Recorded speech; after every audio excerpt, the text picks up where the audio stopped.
அஸ்ஸலாமு அலைக்கும் வரஹ்மத்துல்லாஹி வபரகாத்துஹு. பிறர் வாழ துணை நிற்பது. அபூ ஷுரைஹ் ரலியல்லாஹு அன்ஹு அவர்கள் அறிவித்தார்கள், அல்லாஹுவின் மீது ஆணையாக அவன் விசுவாசம் கொண்டவன் அல்லன், அவன் விசுவாசம் கொண்டவன் அல்லன், அவன் விசுவாசம் கொண்டவன் அல்லன் என்று 3 முறை கூறினார்கள். அப்போது நபித்தோழர்கள் யார் என்று கேட்டார்கள். நபி ஸல்லல்லாஹு அலைஹி வஸல்லம் அவர்கள், எவருடைய நாச வேலைகளிலே இருந்து அவருடைய அண்டை வீட்டார் பாதுகாப்பு உணர்வை பெறவில்லையோ அவர்தான் என்று பதிலளித்தார்கள். இந்த செய்தி ஸஹீஹுல் புகாரியிலே 6016 என்ற எண்ணிலே பதிவு செய்யப்பட்டிருக்கிறது. தனக்கும் தன் அருகில் வாழும் மனிதர்களுக்கும் செயல்பாடுகளாலும் பேச்சுக்களாலும் தீங்கு விளைவிக்காமல் இருப்பதே சமூக ஒழுக்கம் என்று அறியப்படுகிறது. வாழும் காலமெல்லாம் இவை நம்முடன் பயணிப்பது நம்மை மேன்மக்களாக சமூகத்தில் உயர்வடைய செய்யும்.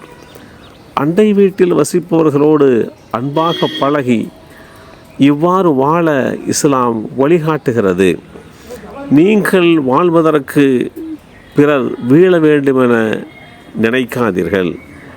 தனக்கு எதுவெல்லாம் நடக்கக்கூடாது என நாம் நினைப்போமோ அது மற்றவர்களுக்கு நடக்கக்கூடாது என்ற அறமே இன்னா செய்யாமையாகும். எதிரிக்கு பதிலுக்கு பதிலடி கொடுப்பதினால் அவனை வென்றுவிட முடியாது. அவனுக்கு நன்மை செய்வதன் மூலம் அவனை வென்று காட்ட வேண்டும். வேதமறை குர்ஆனிலே அல்லாஹ் குறிப்பிடுகிறான், நன்மையும் தீமையும் சமமாகிவிடாது. ஆதலால் அல்லாஹுடைய தூதரே, தீமையை நீர் மிக அழகியதை கொண்டு தடுத்து விடுவீராக. அவ்வாறாயின் உமது கொடிய எதிரியை அதே சமயத்தில் உமது உண்மையான மிக்க நெருங்கிய நண்பனை போல் காண்பீர். அல் குர்ஆன் அத்தியாயம் 41 சூரா ஹாமீம் சஜிதா வசனம் 34 தெளிவுபடுத்தப்பட்டிருக்கிறது. நபித்தோழர்களான அபூபக்கர் சித்தீக் ரலியல்லாஹு அன்ஹு, உமர் ரலியல்லாஹு அன்ஹு இந்த இருவரிடையே நன்மை செய்வதில் போட்டி இருந்தது.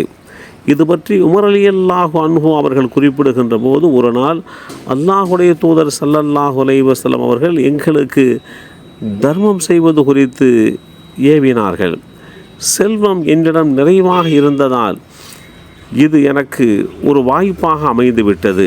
இதுவரைக்கும் நான் அபூபக்கர் ரலியல்லாஹு அன்ஹு அவர்களை எந்த நன்மையிலேயும் முந்த முடியவில்லை. இன்றைய தினம் நான் போட்டி போட்டு கூடுதலான பொருளாதாரத்தை தர்மம் செய்து முந்திவிட வேண்டும் என்று நபி ஸல்லல்லாஹு அலைஹி வஸல்லம் அவர்களிடத்தில் எனது சொத்தில் சரிபாதியை கொண்டு வந்து கொடுத்தேன். அதற்கு நபி ஸல்லல்லாஹு அலைஹி வஸல்லம் அவர்கள், நீர் உமது குடும்பத்தாருக்கு என்ன விட்டு வந்தீர் என்று கேட்க, நான் பாதி சொத்தை விட்டு வந்துள்ளேன் என்று கூறினேன்.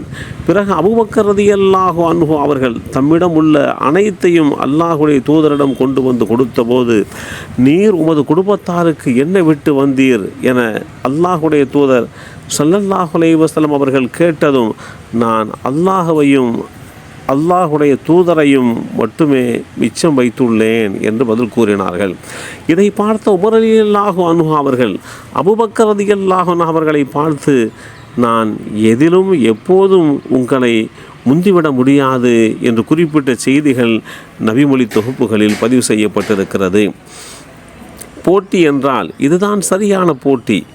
சரியான போட்டி என்பதற்கு இந்த நிகழ்வு ஒரு காரணமாக அமைகிறது.